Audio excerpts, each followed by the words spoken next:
on the latest episode of The Bold and the Beautiful, aired Monday, May 19th, the stormy landscape of alliances, betrayals, and rekindled connections took yet another unpredictable turn.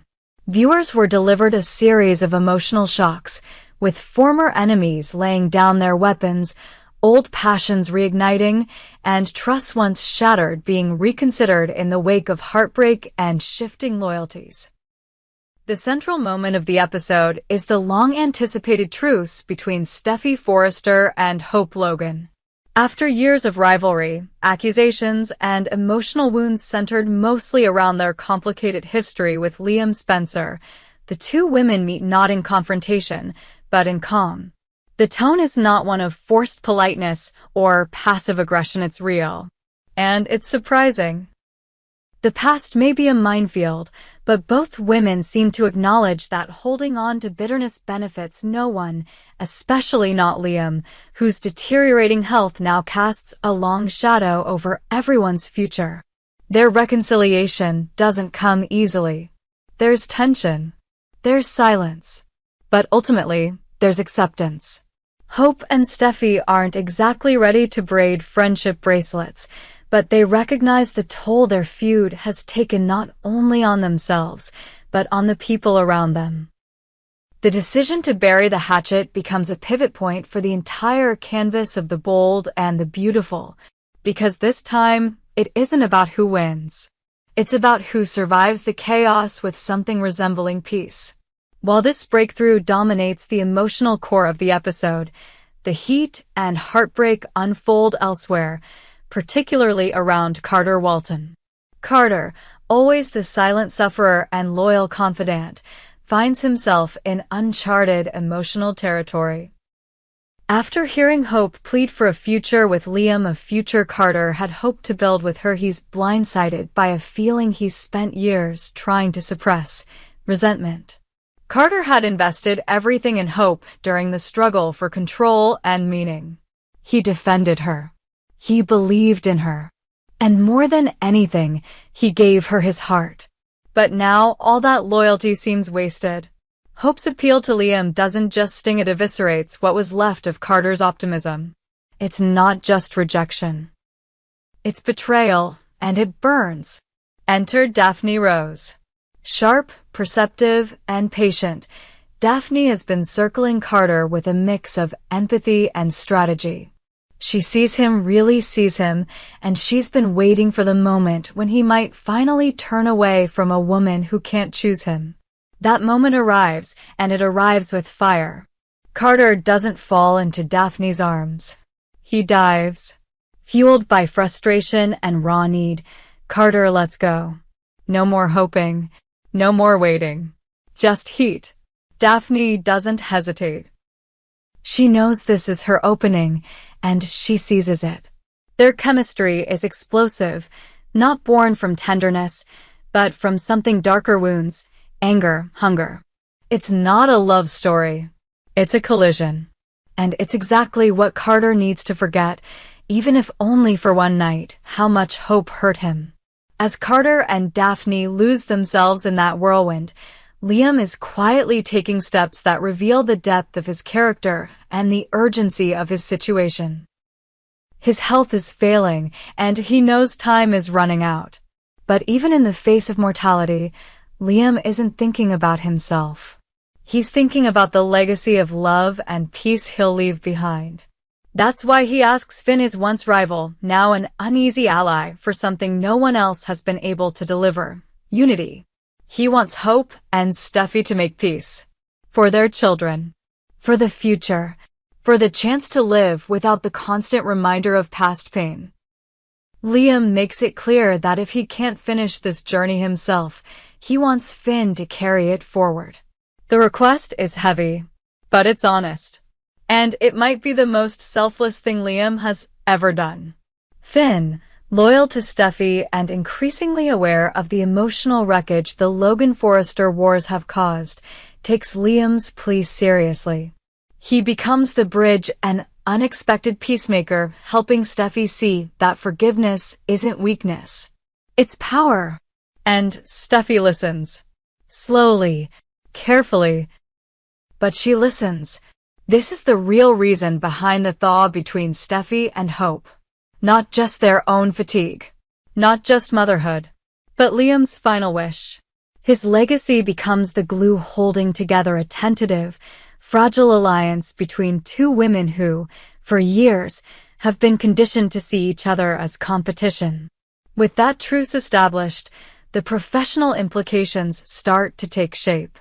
Hope's return to Forrester Creations becomes more than just a possibility, it becomes a statement. A shockwave. And it sends the Forrester family into a whispering frenzy. Steffi's decision to let Hope back in to support her creative relaunch isn't just generous, it's controversial. Ridge Forrester, always protective of the brand and the family name, doesn't trust Hope's intentions. He questions the logic, the timing, and even the motivation behind Steffi's choice. Is this really about unity or about guilt?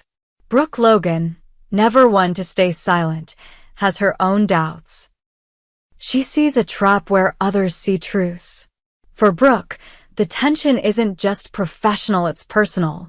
She knows Steffi, and she knows her daughter. Forgiveness is possible, yes, but forgetting? That's another story. Brooke wants to support Hope, but fears she's being pulled back into a storm disguised as an olive branch. The tension behind the scenes at Forrester Creations begins to mount. With Hope's line potentially being revived, department heads begin to take sides. Some are thrilled to see her creative spark return. Others, loyal to Steffi, see this as a power play and a potential disaster. Through all of this, Carter is conspicuously silent. His night with Daphne is both escape and exclamation point. He's no longer watching from the sidelines. But when Hope inevitably turns her gaze back to him, when she finally realizes that Liam's fading and Carter was the one who truly stood by her, what will he say? Will he open the door again, or will Daphne already have changed the locks? That question hangs in the air as the episode closes. Relationships are being rewritten. Alliances are shifting. And every decision, every emotional pivot, feels like it's being made at the edge of a cliff. The bold and the beautiful doesn't do subtle, and this episode proves once again why it remains must-watch drama, because nothing is safe. No love is guaranteed. And every heart, no matter how guarded, is always at risk. In the coming days, all eyes will be on Hope. Will she stand by the man who's dying or reach for the one who's alive and still burning for her? Will Carter forgive, or will he finally take what he's owed and never look back? Will Steffi regret letting her rival return, or find a strange kind of healing in it? Will Brooke and Ridge sabotage this piece to protect their own visions of loyalty? On the bold and the beautiful, the dramatic tides of emotion, betrayal, and fractured family ties surged again with the stunning developments surrounding Dr. John Finnegan and the vulnerable, desperate Luna Nozawa. The newest storyline has rocked the foundation of both characters, casting doubt, confusion, and pain across what could have been a life-changing connection. A connection that, for Luna, meant finally finding a father. But instead of a joyful reunion, what followed was heartbreak layered in rejection, and perhaps an unintentional deception by the man she longed to embrace as her own. It began with a revelation that should have changed everything. When Finn discovered Luna was his daughter, his reaction was instantaneous and intense.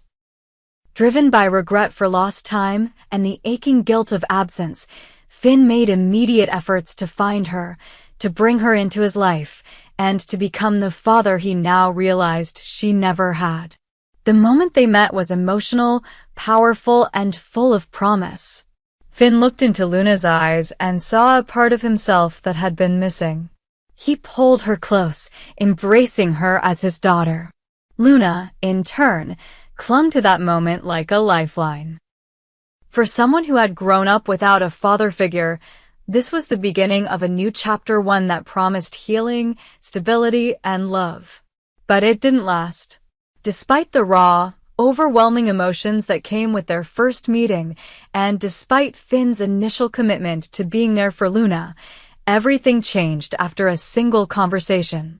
A conversation with Steffi Forrester, Finn's wife, and a woman with her own deep reservations about Luna's place in their lives.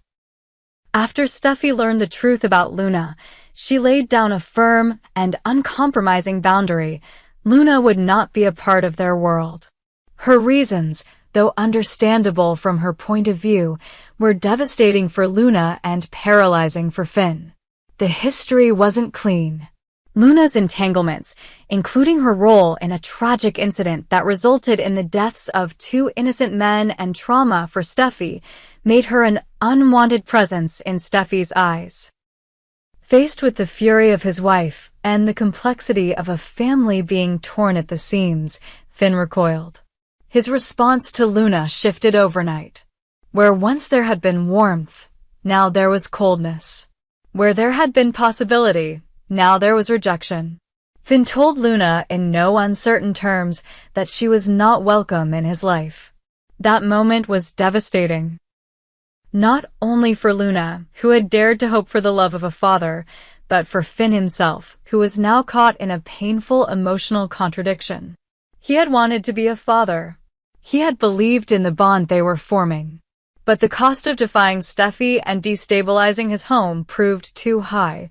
This reversal has left Luna emotionally destroyed. She feels abandoned, misled.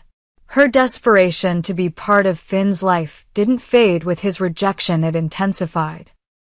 Determined to fight for what she believed was a rightful place in his world, Luna took risks. She even snuck into the Cliff House during Steffi's absence, a reckless act born from desperation, not malice. Luna was no longer just a young woman seeking answers. She had become someone clawing for belonging, even if it meant crossing boundaries that would only worsen her standing. From the outside, Finn's actions seemed contradictory, if not outright cruel. He opened a door he wasn't ready to walk through. He gave Luna a taste of something sacred and then slammed that door shut. The signals were mixed, the messaging confusing. Was it deception? Was it manipulation? Or was it a man torn between his current life and the shadows of a past he never knew existed until now? The line between compassion and cruelty blurred as Finn pulled away. Luna's hope, which had once soared high, came crashing down. And in the aftermath, she has been left questioning everything. Was any of it real? Did Finn truly see her as his daughter? Or was she just another complication in a life already filled with challenges? The emotional whiplash was real, and the consequences are ongoing. Finn, for his part, has not escaped unscathed. Behind closed doors, he is riddled with guilt and inner conflict. His love for Steffi is unwavering, and her needs will always come first. But there is no denying the bond he felt, however briefly, with Luna. The moment he saw her, a piece of him recognized her. The longing in her eyes, the yearning for a connection, mirrored his own. And yet, instead of standing by her, he turned away, pushed by circumstance, fear, and the demands of a marriage that cannot withstand further cracks. For Luna, the pain cuts deep. Her mother, Poppy, kept the truth about her father hidden for years, denying her the chance to grow up with the knowledge and guidance of the man who could have shaped her life in ways she can only imagine. And now, just when that truth surfaced, it was snatched away again. Luna's story has become one of relentless emotional injury. She was denied a father not once, but twice, first by secrecy, then by rejection. It's no wonder Luna feels deceived. Finn may not have set out to hurt her, but the damage is done. In giving her hope, then withdrawing it, he became a source of emotional harm, not healing. Luna's trust was a fragile thing, and now it's shattered. What's worse is that the hope still lingers, stubborn and bright. A part of her still believes Finn will come around. That he'll remember the bond they shared, no matter how brief. that he'll find a way to be in her life despite Steffi's resistance. But that hope, too, is beginning to fade. The audience is now left to wonder what Finn will do. His silence is deafening. His distance uncharacteristic. Will he find the courage to defy Steffi and be a father to Luna? Or will he continue to turn his back on the daughter he never got to raise? His hesitation has become its own betrayal. Meanwhile, Luna spirals. Her attempts to be close to Finn continue to alienate her from others. She is seen as reckless, emotionally unstable, even dangerous. The perception is unfair, but perception is power in the world of the bold and the beautiful. And as long as Steffi stands in the way, Luna will never be allowed to step into the light. She will remain the outsider, the mistake, the ghost of a past no one wants to face. The tragedy here is not just in the missed connection between father and daughter, but in the emotional carnage that follows every encounter. Luna has been emotionally whiplashed into despair. Finn has been morally compromised. Steffi has positioned herself as protector of her home, but at what cost? This storyline is far from over. The wounds are still raw. The stakes are higher than ever. And the future is uncertain. One misstep could destroy what's left of Finn's marriage. One act of compassion could reignite a daughter's hope. One confrontation could finally bring the truth to light, not just about paternity, but about love, loyalty, and the price of denying your own blood. In the end, this is what the bold and the beautiful does best, forcing its characters to grapple with impossible choices, pushing them to the brink, and asking the audience, what would you do? So far, Finn has chosen silence and distance. Luna has chosen hope and heartbreak. But there's still time. The question now is, how long before everything erupts again? How long before Luna demands more than just answers and Finn is forced to face not just the consequences of his actions, but the undeniable truth that no matter how much he loves Steffi, he cannot erase the fact that Luna is his daughter. And Luna? She's not going anywhere.